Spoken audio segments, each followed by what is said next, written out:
Hello everyone, मैं हूं ma'am और आप देख रहे हैं वॉइस ऑफ बेंगलुरु। दोस्तों, जैसा कि आप सबको मालूम है, दावणगेरे में बाई इलेक्शन चल रहा है। सारे लीडर्स, बहुत सारे सियासतदान दावणगेरे में मौजूद हैं। इसी के जरिए आज हमारे साथ मौजूद हैं कोडहल्ली चंद्रशेखर सर। आइए इनसे बात करते हैं और जानते हैं दावणगेरे के बारे में।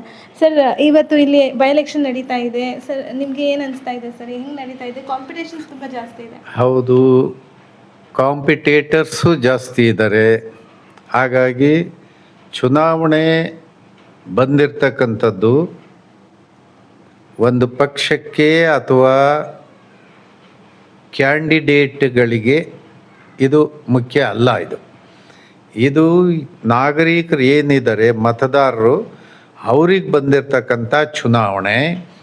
ನನ್ನ ಇಂದಿನ ಸೇವೆ ಮಾಡಲಿಕ್ಕೆ ಬಂದಂಥ ಅಭ್ಯರ್ಥಿ ಏನಿದ್ದಾನೆ, ಅವನ ಸೇವೆ ತೃಪ್ತಿಕರವಾಗಿದೆಯೋ ಇಲ್ಲವೋ, ನಮ್ಮ ಬಡತನ ಇರ್ಬೋದು, ನಮ್ಮ ದಾರಿದ್ರ್ಯಗಳಿರ್ಬೋದು, ನಮ್ಮ ದುಃಖ ದುಮ್ಮಾನಗಳಿರ್ಬೋದು, ಇದಕ್ಕೆಲ್ಲ ಸಮಸ್ಯೆಗಳನ್ನು ಹೋಗಲಾಡಿಸ್ಲಿಕ್ಕೆ ಆತ ಪ್ರಯತ್ನ ಮಾಡಿದಾನ ಅಥವಾ ಒಪ್ಪಬೇಕಾ ತಿರಸ್ಕಾರ ಮಾಡಿ ಮತ್ತೊಬ್ಬ ಸೇವೆ ಮಾಡಲಿಕ್ಕೆ ಯೋಗ್ಯನಾದನ್ನು ಆಯ್ಕೆ ಮಾಡ್ಕೋಬೇಕಾ ಅನ್ನೋದು ಈ ಚುನಾವಣೆ ಜನರು ತೀರ್ಮಾನ ತಗೊಳ್ಳುವಂಥ ಚುನಾವಣೆ ಆಗಿದೆ. ಈಗಾಗಲೇ ವಿಶೇಷವಾಗಿ ಕಾಂಗ್ರೆಸ್ ಪಕ್ಷ ಏನಿದೆ, ಕಾಂಗ್ರೆಸ್ ಪಕ್ಷ ಭಾಳಷ್ಟು ಸಾರಿ ಫೇಲ್ಯೂರ್ ಆಗಿದೆ. ಸ್ವಾತಂತ್ರ್ಯ ಚಳುವಳಿಯಲ್ಲಿ ಹುಟ್ಟಿದಂಥ ಕಾಂಗ್ರೆಸ್ ಪಕ್ಷ ಮಹಾತ್ಮ ಗಾಂಧೀಜಿಯವರು ಹೋದ ಮೇಲೆ ಭಾಳಷ್ಟು ವ್ಯತ್ಯಾಸಗಳಾಗಿದೆ. ಭಾಳಷ್ಟು ಅವರು ಕೂಡ ಹೇಳಿದರು, ಈ ಸಂಸ್ಥೆಯನ್ನು ವಿಸರ್ಜನೆ ಮಾಡಿ ಅಧಿಕಾರ ಬಂದಾಗಿದೆ.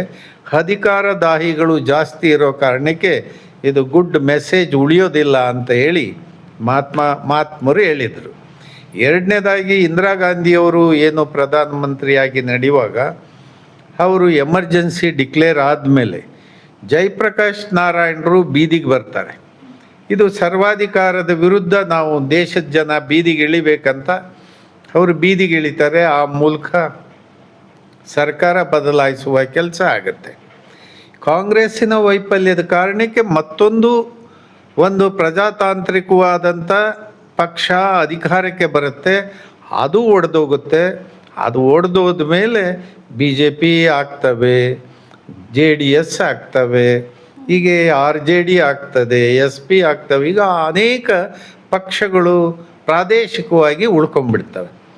ಹಾಗಾಗಿ ಇವತ್ತೂ ಕೂಡ ರಾಜಕಾರಣ ಅಂದರೆ ಬಂಡವಾಳ ಹಾಕಿ ಬಂಡವಾಳ ತೆಗಿಲಿಕ್ಕೆ ಸೀಮಿತವಾಗಿ ಬಿಟ್ಟಿದೆ. ಈಗ ಕಾಂಗ್ರೆಸ್ಸು ಅಷ್ಟೇ, ಉಳಿದಂಥ BJPನೂ ಅಷ್ಟೇ. ಈಗ ಬಂಡವಾಳಸ್ಥರ ಪ್ರವೇಶ, ಬಂಡವಾಳ ಉತ್ಪಾದನೆ ಮಾಡಿಕೊಳ್ಳಲಿಕ್ಕೆ ಇದು ಒಂದು ಸಮೃದ್ಧಿಯಾದಂಥ ಜಾಗ ಅಂತ ಹೇಳಿ ವಿಧಾನಸೌಧ ಪ್ರವೇಶಕ್ಕೋ ಪಾರ್ಲಿಮೆಂಟ್ ಪ್ರವೇಶಕ್ಕೋ ಇದು ಭಾಳ ಯೋಗ್ಯವಾದ ಸ್ಥಳ ಅಂತ ಬಂಡವಾಳಸ್ಥರಿಗೆ ಸೀಮಿತ ಆಗಿಬಿಟ್ಟಿದೆ. ಈಗ ನಮ್ಮ ಪ್ರಶ್ನೆ ಏನು, ನಾವೆಲ್ಲ ಜನಸಾಮಾನ್ಯರು ಇರೋ ಕಾರಣಕ್ಕೆ ಜನಸಾಮಾನ್ಯರ ನಡುವೆ ಒಬ್ಬ ಅಭ್ಯರ್ಥಿ ಬರಬೇಕು. ಅವನು ಜನಸಾಮಾನ್ಯರ ಕಷ್ಟ ಸುಖ, ಉಣ್ಣೋದು ತಿನ್ನೋದು, ಕಷ್ಟ ಬಿದ್ದಿದ್ದು, ಅವ್ರು ಕಣ್ಣೀರು ಹಾಕಿದ್ದು ಎಲ್ಲದೂ ಕಂಡಿರ್ತಾನೆ, ಅವನು ಕಣ್ಣೀರು ಹಾಕಿರ್ತಾನೆ. ಅದಕ್ಕೆ ಅವನಿಗೆ ಪರಿಹಾರ ಮಾರ್ಗ ಸಿಕ್ಕತ್ತೆ. ಅದನ್ನು ಬಿಟ್ಟು ಶ್ರೀಮಂತರುಗಳನ್ನು ಕರ್ಕೊಂಬಂದು ಕೋಟಿ ಇಲ್ಲಿ ಬಂಡವಾಳ ಹಾಕಿ, ಅವರು ಕೋಟಿ 100 ಕೋಟಿ ಇದ್ದವನು 1000 ಕೋಟಿ, 1000 ಕೋಟಿ ಇದ್ದವನು 1,00,000 ಕೋಟಿ, ಹೀಗೆ ರಾಜಕಾರಣ ಅಸ್ತವ್ಯಸ್ತ ಆಗಿದೆ. ಇದನ್ನು ಸರಿ ಮಾಡಲಿಕ್ಕೆ ನಮ್ಮ ಪ್ರಯತ್ನ ನಡೀತಾ ಇದೆ. ಈ ಚುನಾವಣೆಯಲ್ಲಿ ನಮಗೆ ಅಷ್ಟೊಂದು ಉತ್ತಮವಾದಂಥ ಫಲಿತಾಂಶ ಬರುತ್ತೆ ಅಂತೇಳಿ ನಿರೀಕ್ಷಣೆ ಮಾಡಿಲ್ಲ.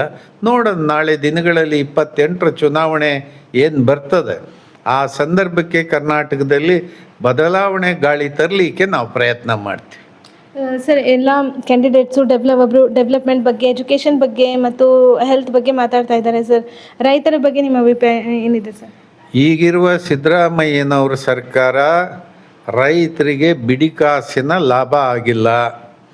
ಕೃಷಿ ಕಾಯ್ದೆಗಳು BJP ಗೌರ್ಮೆಂಟಲ್ಲಿ ಏನು ತಂದಿದ್ರೋ ಅದನ್ನು ಮುಂದುವರ್ಸೋದಕ್ಕೆ, ಇಂಪ್ಲಿಮೆಂಟ್ ಮಾಡೋಕ್ಕೆ, ಡೆವಲಪ್ ಮಾಡಲಿಕ್ಕೆ ಆ ಕಾಯ್ದೆಗಳನ್ನು ರೈತರನ್ನು ಆ ಮೂಲಕ ಅವರು ಹಾಳು ಮಾಡಿದ್ದಾರೆ. ಭೂ ಸ್ವಾಧೀನ ಕಾಯ್ದೆ ತಿದ್ದುಪಡಿ ಮಾಡಲಿಲ್ಲ, ಅದರಿಂದ ರೈತರು ಹಾಳಾಗ್ತಾ ಇದ್ದಾರೆ. ಹಾಗಾಗಿ MSPಗೆ ಅದನ್ನು ಕನಿಷ್ಠ ಬೆಲೆಯನ್ನು ಕಾಪಾಡೋದಕ್ಕೆ ಉತ್ಪನ್ನಗಳಿಗೆ ಅದಕ್ಕೊಂದು ಆವರ್ತ ನಿಧಿ ಮಾಡಿಯಪ್ಪ ಅಂತ ಹೇಳಿದ್ವಿ, ಅದನ್ನು ಮಾಡಲಿಲ್ಲ. ಹಾಗಾಗಿ ಕಾಂಗ್ರೆಸ್ಸಿಂದ ರೈತರಿಗೇನು ಲಾಭ ಇದೆ? ಏನೇನೂ ಲಾಭ ಇಲ್ಲ. ಹಾಗಾಗಿ ನಾವು ನಿಮ್ಮನ್ನು ಯಾತಕ್ಕೆ ಬೆಂಬಲಿಸ್ಬೇಕು? ಈಗ ಸಿದ್ದರಾಮಯ್ಯ ಮಾಡಿರೋ ಗ್ರೇಟ್ ಕೆಲಸ ಅಂದರೆ ಇದೆಲ್ಲ ಒಂದು ಕಡೆ ಆಗಲಿ. ಈಗ ನಿಮ್ಮ ಬಜೆಟ್ನಲ್ಲಿ ನೀವು ಸಬ್ಮಿಷನ್ ಮಾಡ್ತೀರಿ. ನೀವು ಮಾಡದೇ ಇರ್ತಕ್ಕಂಥ ಸಾಧನೆ, ನಮ್ಮ ಪೂರ್ವಿಕರು ಏನೋ ತುಂಬ ಜೋಪಾನ ಕೃಷಿ ತೋಟಗಾರಿಕೆ ಅಭಿವೃದ್ಧಿ ಆಗಲಿ ಅಂತ ತೋಟಗಾರಿಕೆಯಲ್ಲಿ 16,500 ಎಕರೆ ಭೂಮಿ ಇದೆ. ನೀವು ಯಾವ್ಯಾವನ PPP ಅಂತ ಹೇಳಿ ಕಾರ್ಪೊರೇಟ್ ಕಂಪನಿಗಳಿಗೆ ನೀವು ಕೊಟ್ಟಿದ್ರಲ್ಲ, ನಿಮಗೇನಾರ ಮಾನ ಮರ್ಯಾದೆ ಇದೆಯಾ ಮಿಸ್ಟರ್ ಸಿದ್ದರಾಮಯ್ಯ, ಮಿಸ್ಟರ್ DK? ಭೂ ಸ್ವಾಧೀನ ಕಾಯ್ದೆಗೆ ತಿದ್ದುಪಡಿ ಮಾಡಿಸ್ದೆ ಅವತ್ತು ಕುಮಾರಸ್ವಾಮಿ ಕೈಲಿ. ಇವತ್ತು ಇಂಥ ಕಾಯ್ದೆ ಎಲ್ಲ ಮಾಡಿದ್ರಿ, ನಿಮಗೆ ಓಟ್ ಕೊಡಬೇಕಾ ನಾವು? ಹಾಗಾಗಿ ನೀವು ಕೂಡ ರೈತ ವಿರೋಧಿ ಇದ್ದೀರಿ, ಜನ ವಿರೋಧಿ ಇದ್ದೀರಿ. ಹಾಗಾಗಿ ನಿಮ್ಮನ್ನು ಹೆಂಗಪ್ಪ ನಾವು ನಂಬೋದು ಹೆಂಗೆ, ನಿಮ್ಮನ್ನು ಬೆಂಬಲಿಸೋದು ಹೆಂಗೆ? ಇದು ಪ್ರಶ್ನೆ ನಮ್ಮ ಮುಂದೆ ಇರ್ತಕ್ಕಂಥದ್ದು. ತಾವು ಯಾರಿಗೆ ಇಲ್ಲಿ ಸಪೋರ್ಟ್ ಮಾಡಕ್ಕೆ ಬಂದಿದ್ದೀರಿ ಸರ್ ದಾವಣಗೆರೆಗೆ? ಇಲ್ಲಿ ನಾವು ಬಂದಿರತಕ್ಕಂಥ ಪ್ರಶ್ನೆ, ನಮ್ಮ ಒಬ್ಬರು ಇಂಡಿಪೆಂಡೆಂಟ್ ಕ್ಯಾಂಡಿಡೇಟ್ ಒಬ್ಬರು ಅಭ್ಯರ್ಥಿಯಾಗಿ ನಿಂತಿದ್ದರು. ಈಗ ಅವರಿಗೆ ಬೆಂಬಲಿಸಬೇಕು ಅಂತ ಬಂದಿದ್ವಿ. ಈಗ ಬೆಂಬಲಿಸುವ ಕೆಲಸದಲ್ಲಿ ಈಗ ಅನೇಕ ಚರ್ಚೆಗಳು ನಡೀತಾ ಇದೆ. ಇವತ್ತು ಸಾಯಂಕಾಲ ತೀರ್ಮಾನ ಮಾಡ್ತೀವಿ. ಸರ್, ಲಾಸ್ಟಾಗಿ ಒಂದು ಇಂಪಾರ್ಟೆಂಟ್ ಕ್ವಶನ್ ಏನಂದರೆ, ತಾವು ತುಂಬ ಹೋರಾಟ ಮಾಡಿದ್ದೀರಾ ಸರ್, ಮಾಡ್ತಾ ಇದ್ದೀರಾ ಜನರಿಗೋಸ್ಕರ, ತುಂಬ ಬಡವರಿಗೆ ಎಸ್ಪೆಷಲಿ ತುಂಬ ಫಾರ್ವರ್ಡ್ ಆಗಿ ವಾಯ್ಸ್ ರೇಸ್ ಮಾಡ್ತೀರಾ. ಜನರಿಗೆ ಇಲ್ಲಿ ಕಷ್ಟ ಸುಖ ಅಂದರೆ ಫಸ್ಟ್ ಆಫ್ ಆಲ್ ಗ್ಯಾಸ್ ಬಗ್ಗೆ ಮಾತಾಡಬೇಕು ಸರ್. ಗ್ಯಾಸ್ ಈಗ ತುಂಬ ಕಷ್ಟ ಆಗ್ತಾ ಇದೆ. ಇಂಥ ಪರಿಸ್ಥಿತಿಯಲ್ಲಿ ಜನರು ಹೆಂಗೆ ಸರ್ ಮಾಡಬೇಕು? ನೋಡಿ, ಕೇಂದ್ರ ಸರ್ಕಾರ ಈ ಯುದ್ಧದ ಸನ್ನಿವೇಶವನ್ನು ಸರಿಯಾಗಿ ಅನಾಲಿಸಿಸ್ ಮಾಡ್ದಲೇ ಸಮಸ್ಯೆ ಉದ್ಭವ ಆಗೋಕ್ಕೆ ಕಾರಣರಾಗಿದ್ದೀರಿ. ನಮ್ಮ ದೇಶದಲ್ಲಿ ಆಹಾರಕ್ಕೆ ಕೊರತೆ ಇಲ್ಲ, ನಮ್ಮ ದೇಶದಲ್ಲಿ ಮತ್ತೊಂದಕ್ಕೆ ಕೊರತೆ ಇಲ್ಲ. ನಮಗೆ ಕೊರತೆ ಉಂಟಾಗ್ತಕ್ಕಂಥದ್ದು ವಿದೇಶಿ ಮಾರುಕಟ್ಟೆ, ಅಂದರೆ ನಮ್ಮದು ಎಕ್ಸ್ಪೋರ್ಟ್ ನಮ್ಮದು ಬ್ರೇಕ್ ಆಗುತ್ತೆ, ನಮ್ಮದು ಇಂಪೋರ್ಟ್ ಬ್ರೇಕ್ ಆಗುತ್ತೆ. ಇದಕ್ಕೆ ಪರ್ಯಾಯ ಮಾರ್ಗಗಳನ್ನು ಇದಕ್ಕೆ ಮುಂಚೆನೇ ತೀರ್ಮಾನ ತಗೋಬೇಕಾಗಿತ್ತು. ನೀವು ಭಾಳ ಚೆಂದಾಗಿ ನೀವು ಟ್ರಂಪ್ ಬಗ್ಗೆ ಗೊತ್ತಿತ್ತಲ್ಲ ಮಿಸ್ಟ್ರು ಪ್ರಧಾನಿಗಳೇ, ನಿಮಗೆ ಭಾಳ ಚೆಂದಾಗಿ ಬೇರೆಯವ್ರ ಬಗ್ಗೆ ಎಲ್ಲ ಗೊತ್ತಿತ್ತಲ್ಲ, ಬೇರೆ ದೇಶಗಳ ಬಗ್ಗೆ. ತಾವೇನು ತೀರ್ಮಾನ ತಗೊಂಡಿದ್ರಿ? ಆ ಸನ್ನಿವೇಶಗಳನ್ನು ಸರಿಯಾಗಿ ಅರ್ಥ ಮಾಡಿಕೊಂಡು ತಾವು ದೇಶದ ಹಿತದೃಷ್ಟಿಯಿಂದ ತೀರ್ಮಾನ ತಗೊಂಡಿದ್ದು ಭಾಳ ಲೇಟ್ ಡಿಸಿಷನ್ಸ್ ಆಗಿದ್ದಾವೆ. ಆ ಪರಿಣಾಮ ಇವತ್ತು ನಾವೆಲ್ಲ ಅನುಭವಿಸ್ತಾ ಇದ್ದೀವಿ. ಗ್ಯಾಸ್ ಸಮಸ್ಯೆ ಇರ್ಬೋದು, ಪೆಟ್ರೋಲ್ ಇರ್ಬೋದು, ಅಥವಾ ಎಲ್ಲ ಉತ್ಪನ್ನಗಳು. ನೀವು ಕೃಷಿ, ಹಣ್ಣು ತರಕಾರಿ ಕೃಷಿ ಬಿಟ್ಟರೆ ಉಳಿದಂಥ ಎಲ್ಲ ವಸ್ತುಗಳ ಬೆಲೆ ದುಪ್ಪಟ್ಟಾಗಿದೆ.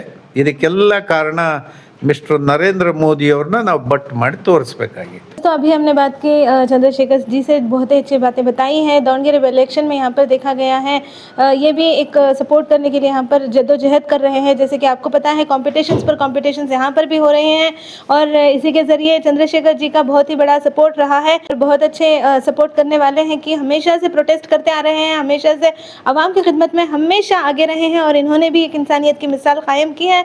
मैं अमर आगे की जानकारी से जुड़े रहने के लिए देखते रहिए वॉइस ऑफ बैंगलोर.